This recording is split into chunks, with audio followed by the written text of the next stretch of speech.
welcome to video 5, the final video. This is about Energizers, looking at ways to optimize your energy and live a fulfilling life. Now, there is no denying that insomnia has an impact on how we feel during the day. It has an impact on our energy levels, but it also has an impact on our enthusiasm and our ability to get on and do things. In fact, what we often hear from people like yourself is that your life gets a bit smaller as you move away from doing some of the things that were previously important and meaningful for you in an attempt to be able to manage the consequences of your poor sleep. I therefore want to give you a few strategies for optimizing your energy. I also want to give you a coaching strategy that will help you to refocus on living your life to the full and take some of the focus off of sleep. First of all, I would like you to pause this video and spend a few minutes listing as many things that you can think of that impact your energy level during the day.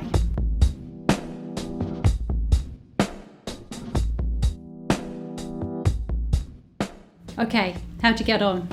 Well, when we do this in a workshop setting, we notice that actually there are a really huge variety of factors that contribute to how energized we feel during the day.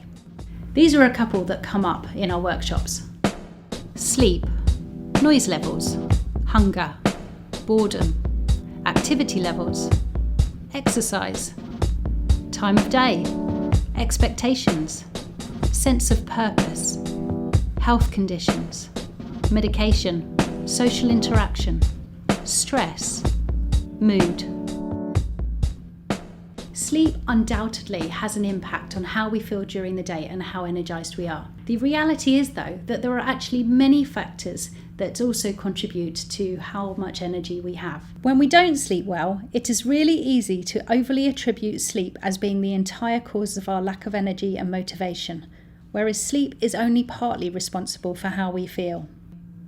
If you're wondering why I'm highlighting this right now, it's for two reasons. Firstly, assuming that all of our energy difficulties during the day are due to sleep problems creates more stress around needing to sleep and just means that we end up putting pressure on ourselves to be able to sleep well, which inadvertently makes it harder to sleep. Secondly, we cannot control our sleep. We can only prepare ourselves well for it. Therefore, it is helpful to explore some of the other factors that influence our energy levels that we can control. Morning routine. Now, I know this sounds a bit cliche, but we also recognise that getting up at the same time every morning, especially if you haven't had a very good night's sleep, is actually really, really difficult. And productivity experts will tell you that not only does this help with your motivation, it helps with your productivity and setting the tone for the day. So there's lots of good that can come from this. Having a morning routine is a really good way of waking yourself up. If you do the same things in the same way, just like with the bedtime routine, actually it takes the decisions out of the morning and makes it easier to just get on and get into your day. I'm going to present you with a morning routine that has been recommended by Alison Harvey, a renowned sleep psychologist. She calls her sleep routine Rise Up. R. Refrain from hitting the snooze. It's an obvious one, but a difficult one. I. Increase activity. Movement is the essence here. Get yourself into an upright position. You might find putting your alarm clock on the other side of your bedroom is the easiest way to do this. It will force you out of bed in order to turn it off. S for shower or wash your face. Water, especially cool water, is very energizing for us. I have to admit that cold showers are never anything I've been brave enough to tolerate, but plenty of health, sports and productivity experts testify as to the energizing impact of a few minutes of cold shower. E. Extra daylight. The biggest cue for your body to feel alert or sleepy is light levels. By consistently getting outdoors and into natural daylight, ideally for around 20 minutes within an hour of waking, you are priming your body clock to make you feel awake and alert at the same time each day. U. Up the noise level. A noisy environment has a stimulating effect on our body. It could be that you put on some music or listen to an audiobook. If you're worried about disturbing others, then try this using headphones. P. Phone a friend. If phoning a friend at 6 a.m. doesn't feel like a good way of keeping your friend, I'd suggest you see this instruction as being more around having social interaction. Ideally, you can talk with people you live with. Failing that, you might be able to arrange a morning coffee with a friend or colleague as your first engagement of the day. Failing that, good old text may be enough. For those of you who would like to take your morning routine a step further than the Rise Up routine, a number of our insomnia patients have raved about this short and inspiring book, The Miracle Morning. Our next suggestion is spending energy to generate energy. We often notice in the insomnia clinic that after a bad night, people commonly adjust their planned daytime activities. This is based on the assumption that the only way to generate more energy is to conserve energy or rest. This often means that they end up doing things that aren't particularly stimulating and are quite mundane. It may even mean that they haven't got much in their day to keep them energised. Under such conditions, we are more likely to feel fatigued and sleepy. You may have noticed that when you go on holiday, when you're not doing very much, actually you end up feeling like you're more tired than when you're busy with your usual day. We would therefore suggest that you spend energy, because it is by using energy that we actually feel more energised. We would like you to tune in to your assumptions about energy and how you deal with low energy. So over the next week, when you're feeling really low in energy, I would like you to try 2 experiments. One is the experiment to conserve energy. When you are feeling really tired and low in motivation, allow yourself to conserve energy. This may be cancelling a social engagement, doing only easy tasks, or resting more. For the second experiment, don't give in to your low energy.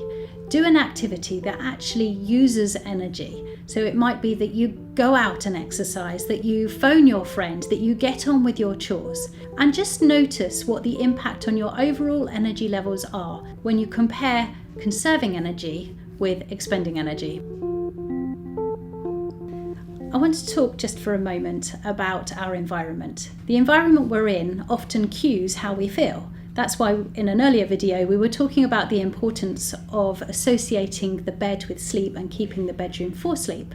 Actually, you will probably be aware that in some environments you naturally feel really sleepy. I find this, don't tell anyone, but when I go to the statutory and mandatory training in the lecture theatre at the hospital here, there's something about the lack of light, the temperature, this huge great brown auditorium that just makes me feel really sleepy. Nothing to do with the content of the training, of course.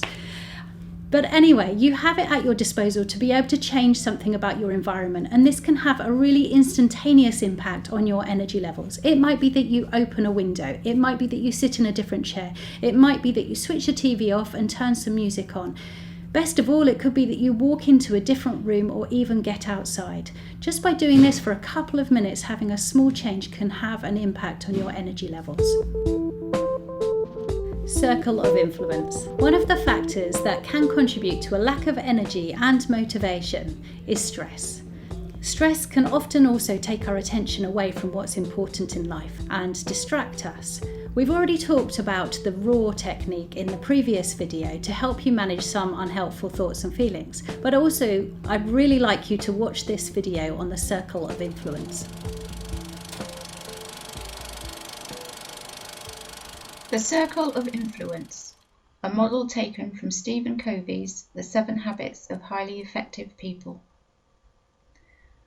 All of us have a wide range of concerns in our lives. Our housing, our health, our friends and family, the environment, how to lose weight, animal rights, how to put on weight, etc., etc. Within this whole universe of our concerns, there are some things we can influence and some things we can only stay concerned about. What we do have is a choice about where we focus our attention and energy. We can choose to focus all our attention on the area that is outside our influence. We can get annoyed about the shortcomings of other people. We can blame government, global capitalism, the weather, a rotten childhood, bad luck, or even fluoride in toothpaste. This focus leads to more and more blaming and accusing and to feelings of victimization. This negative way of thinking, accompanied by inaction to change things, results in the circle of influence shrinking. Alternatively, we can choose to focus on things that we can influence. This does not mean just the more immediate or trivial concerns. It might mean focusing on those aspects of really huge problems that we can exert some influence over. Influence does not mean direct control. We can influence things in an indirect way, for example, in our own personal daily behaviour. By focusing attention and energy on the circle of influence, we become increasingly proactive. The energy we expend is enlarging. Each little victory motivates us to find new ways of exerting influence. We don't waste energy on things we can do nothing about, but we direct it towards what we can change. With each step, we feel stronger and more creative, and so our circle of influence expands. It often happens that in widening our circle of influence, we also widen our circle of concern. It becomes worth caring about some of the really challenging things in our world if we learn that we can influence them. It can be incredibly liberating to realise that, in choosing how to respond to circumstances, we affect those circumstances. I hope you found that helpful. For me, I find the circle of influence really useful for noticing what's going on in my mind and thinking about, can I actually do anything about this? Is this within my circle of influence? Am I worrying about something that actually I have no influence or control over? Whether the answer is yes or no, it leads on to the next question. What do I choose to do in this situation? Sometimes, or often in fact, I can't do anything about the thoughts and feelings that are going on inside of me, but I can choose what I do right now. I can choose what I do in my actions and how I respond to this situation. For weeks and weeks I've been working on these videos, and the whole time my mind has been talking to me about how they're all going to be a disaster. There's no point in doing this, I'll never manage it. But I've noticed that and chosen to carry on writing. I've noticed that and chosen to carry on filming, even though I feel really nervous. And I would encourage you to do the same. Notice when your mind is focusing on things that you have no influence on. That might be in the middle of the night, when you're feeling like you need to slow your heart rate, or you must fall asleep, or you can't possibly think that you won't fall asleep because that will mean that you don't sleep. In reality, you can't control those things, but you can choose what you do next. You can choose what you do with your limbs. And we would really encourage you to embrace this. It can be a really, really powerful tool. Okay, congratulations. You have now reached the end of the Better Sleep programme, and we can't wait to hear back from you after you've put these concepts into action to find out how you're getting on. We expect that these will have a really profound impact on your sleep. Over the course of this program, we've gone through 5 videos. So to briefly recap, the first video was the basics of sleep and insomnia. Then we moved on to embracing change, relating to sleep and sleeplessness differently. This is like the foundations of sleep treatment.